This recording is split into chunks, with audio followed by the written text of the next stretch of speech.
arm looks very long. Do it again. Oh, it's a bit weird long actually. Like, you probably shouldn't do that.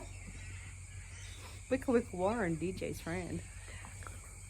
Okay, we're here because we have Spudley, who is poorly. Yeah. He's been lying down. He's had temperature. Heart rate's up. He's a bit swollen in his belly. Winging out, you can't see from up here. But yeah, so we thought we'd take this opportunity to show you what we do. He's in our little hospital. What do you call this? Hospital bay? Hospital stable. Hospital stable. Could just be that because it's in the fucking stables. Haven't been here all day in the fucking heat.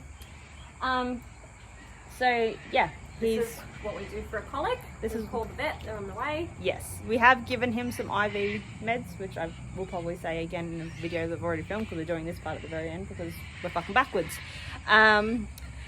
So yeah. What we haven't done is wormed him, by the way. Don't do that. Don't worm your horses if they have colic. Do you know who does that? Who does that? You do that? That sounds like it's from the Bible. You know who do that? You know who does that? Do that? Stupid people. Not smart people. Just call the fucking vet. Just call the vet. Just call the vet. And we've done that, and that's why when you'll see in the videos after this, you'll know that we've given him medication intravenously. Intravenously? Yeah, but we can do that because we're allowed. You should be taller than me all the time. It makes me look super skinny. I feel like this is good for us. Okay. So I'm just going to sit here for the rest of my work life. This is me now. I sit on stables. I do no work to make Erin feel thinner. I feel taller, so that fixes my issue. Yeah, you're good. We're good here. Yeah. All right. Spuddy's not good. Spuddy's not good. So vet Steph's on the way, and then the rest of this video hopefully makes fucking sense. If not, sorry about that. It's been a long day. Keep Spuddy in your thoughts though. Hopefully he'll be okay. That's kind of that's sad. Yeah, but there's going to be funny stuff next. Remember we talk about the things. Oh yeah, you're going to see some butt stuff, so enjoy. Alright, well I can't direct Erin. She does not take direction or criticism well. What can I say? I have poor leadership qualities. You do have. You're fucking shit at it, to be truly honest. So just do as you're told for this bit. Okay? So, what else is important in our first aid kit is a stethoscope. Do you know which one that is? Good job. Don't drop the thermometer. So it's important to have a stethoscope because it's very important whether you have one horse or 20 to know their vitals. So stethoscope is important for heart rate and also listening to their tummies. Yes? Good job. Good job, thanks. Okay, next we have the thermometer. I am very nice. I do use a little bit of lube / spit. Erin does not. She just sticks it in dry. She's a fucker like that. Well, usually in this weather, it's so hot, they're all lubed up anyway, because everyone's going to sweaty moot in this weather. Sorry, we don't stick it up the moot. It's actually an anal probe, not a moyu probe. No, moot. Moot's different to moyu. Okay. Is this going to be our new YouTube video? For my old boss, Angela. She used to hate the word moot. Angela, if you're out there, that moot's for you. Angela and Morelli, we're all about the moot. Okay, moot-tastic. Moving on. It's very important to know your horse's heart rate, standing, regular, when they're healthy and happy, as well as their temperature and their respirations, because that way, when your horse is unwell, I'm boring Erin with fucking fun facts, and Injury doesn't look too impressed, you'll be able to tell the difference whether your horse is just a bit hot and sad, like me, like Erin, or there's actually something seriously wrong, like with poor Spuddy down there. So, important things to have in your kit: thermometer, stethoscope, and swabbies to clean the thermometer in between, because we usually go out and temp all the horses and we clean it in between because we're very good like that. What do we not clean after temping horses though? Our hands. Our hands, correct. Does anyone actually wash their hands after temp checking horses? Can you comment below? Because we don't. I don't wash my hands. And I ain't gonna lie, I put those gloves in the first aid kit to make it look professional. I don't really wear gloves very often. Unless it's like maybe possibly infectious to people, I won't wear gloves. Or maybe like salmonella? Okay, so salmonella is a big problem. That actually happened to us. So little quick sad story. I came out in the morning a couple of years ago to feed my horse. I was actually going in for a procedure at the hospital that day, and I noticed one of our horses in the front paddock as I drove in, and I was like, it's not right. I know these things. I knew it for this one. So not her, him. She's never right. Mentally anyway. Anyway, so I'm like, oh, he's not well. And I looked and he had diarrhea. I was like, oh, you poor bugger. And it smelled. It smelled. It was ratchet. I rang Erin. I'm like, Ambo's sick. We know we need to get a vet. So I just bring him straight in. I'm balls deep in his butt, just cleaning that out. Oh, darling, I want to clean that for you. Yeah, he had salmonella. He did not make it. He did not make it. He spent 24 hours on a drip. I camped here overnight with my dog to chase the rats away, to make sure he got all of his fluids on overnight. He didn't make it. Yeah. So he had salmonella and we had to bleach everything in this one, but it was a good idea. Too much. Just tell the story. That's dragged on too long. Yeah, I thought it was a good idea to clean him up, so I did. And then I had to go to hospital. With a compromised immune system already. Yeah. I love them. Do anything for them. A little bit too much. Anyway, let's get back to me. I'm more fun with this one. Okay, a few other things I like to have on hand in the first aid kit, apart from the fireys that are probably about 90, because I think that calendar is about 20 years old. Different types of dressings, depending. Gauze is a must. Yellow lotion, saline for cleaning. Deprazole, I love it as a wound spray. A little bit of Pretoderm, just in case we've got to clean up some proud flesh or we've got some nasty bites. If we do have a good wound, obviously goes back to dressings. Soft band, I like this one, in different sizes. Vet wrap and Elastoplast. This shit sticks like hell, especially in the wet season. Once you open this packet, the adhesive is the next level. They should actually put it on soles of shoes. It will... the amount of boots I go through, I want whatever this glue is to be on the soles because it's much better. But it sticks like a bugger, and if you don't need a whole roll, I actually put it in the fridge to keep the glue a bit better, because it is fucking shit if you waste the whole roll. We don't want to do that. Really out of that, need to order more, some more. But yeah, these are some of the things that I like to keep on hand. Also things like let me think. Okay, I also forgot to add in the wound care section that we also have Maluka honey, because we do use that as well. So we also like to keep some meds on hand.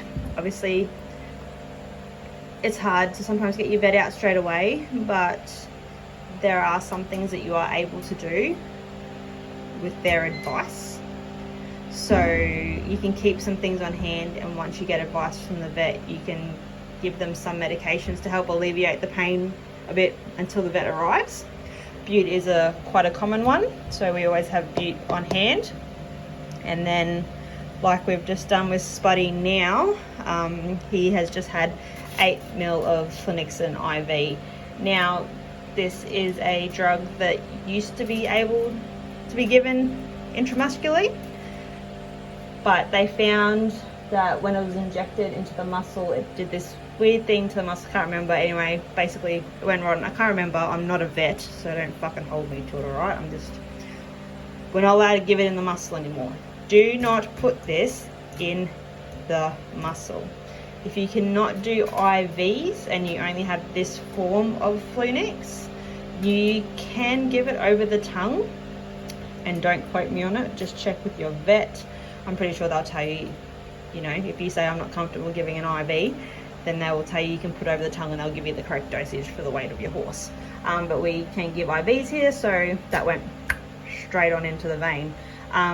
We have different sizes of syringes, needles, gloves, gauzes.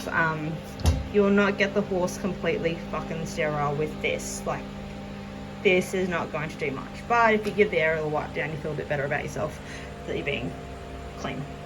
So that's what we sort of have, and like I said, this was not administered to Spud until we spoke to our lovely vet Steph and given on her recommendation. So it's lucky that we've got on hand because she's about an hour away, so we have been able to alleviate some of his discomfort to the point that he is now looking out and he's having a drink. So we'll go and have a little check on him. So have you got me filming? I do, recording? yeah. Right. Erin doesn't want to be in the camera anymore because she's got a shift face. People ask me regularly what's wrong with your face, so... This is born that way. So Spuddy's had his flu next, and it's been about an hour since we checked his vitals. So we're going to take his heart rate. And you can take it for 15 seconds, and then it times it by, is it 3 or 4? Come on, 3. 3. What's 60 divided by 4? Yeah, that math. Do that math. Or you can just take it for a solid minute like I do. 15 times 4 people are 60. Yeah, 15 times 4. You want to place the thermometer, the fingers, listen around.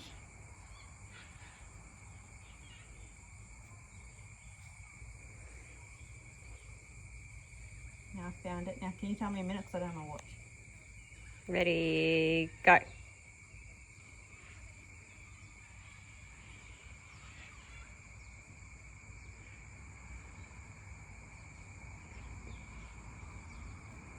This is some riveting video work. 15 seconds. I thought you said time a minute.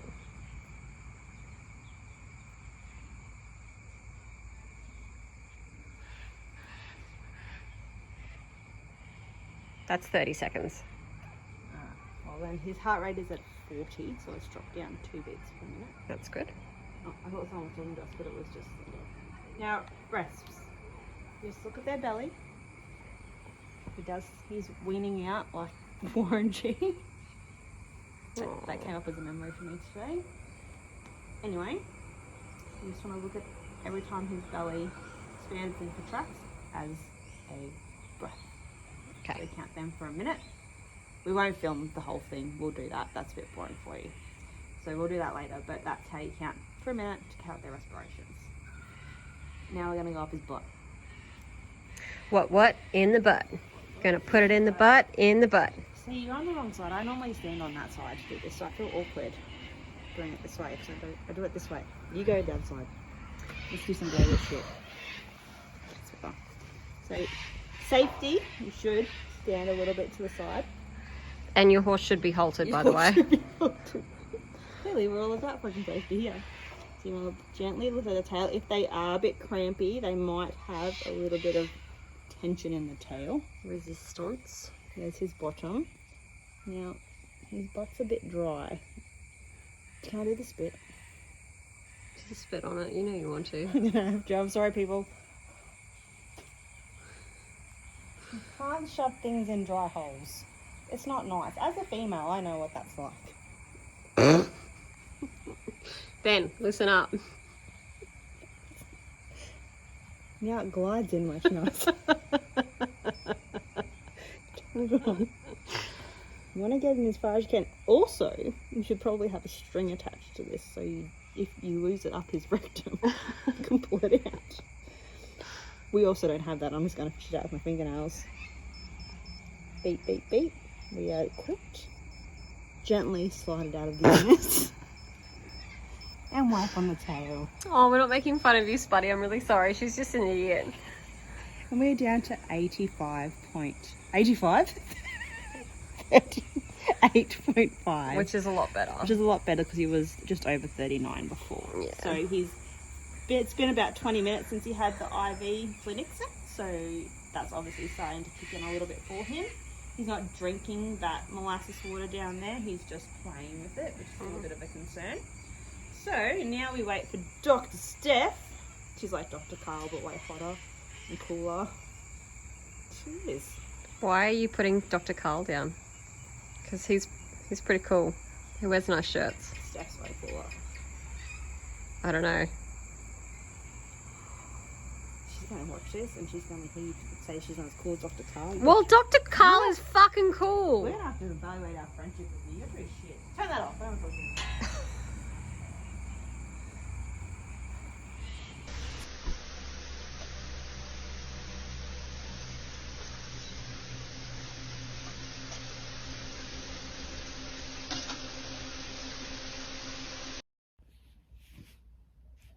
Okay, it's been a couple of days.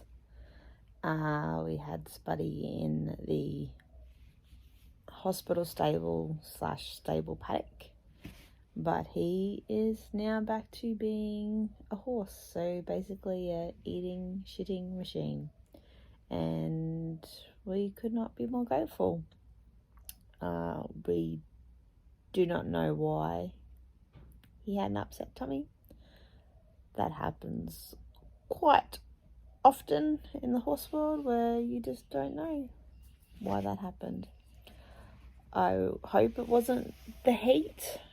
Not that he'd worked that day, because we have not been working the horses in the heat even before it was declared a heat wave. We said no, and we haven't had one go down because of the heat. Well, not in my time anyway. And you know, we've worked the horses in warm conditions and haven't had that issue, but obviously if you've been in Cairns the last couple of weeks or read the news, it's been hot as fucking Hades. So Spuddy's good, he's happy, he's back up with all his buddies, bossing them around, back in the pecking order, and that makes my heart happy. Erin and I will sleep. I'm not gonna lie, Erin will sleep. She's a fucking sleeper. And when we're away, sometimes I look at her in the float at 3 in the morning while she's, I don't know, doing a poltergeist talking, and I wanna just I'm just gonna say I just wanna bash her, because I'm awake. And she's asleep because she could sleep through fucking anything, and it's fucked. But I've had a solid, I'm gonna have about 8.2 seconds, so I'm good to go. I will go get a coffee. We love an Annie's coffee here in Kansas. This Vietnamese coffee, and it's the tits, especially in this weather. So because I've had not much sleep, I'm going to probably have 5 of those today, and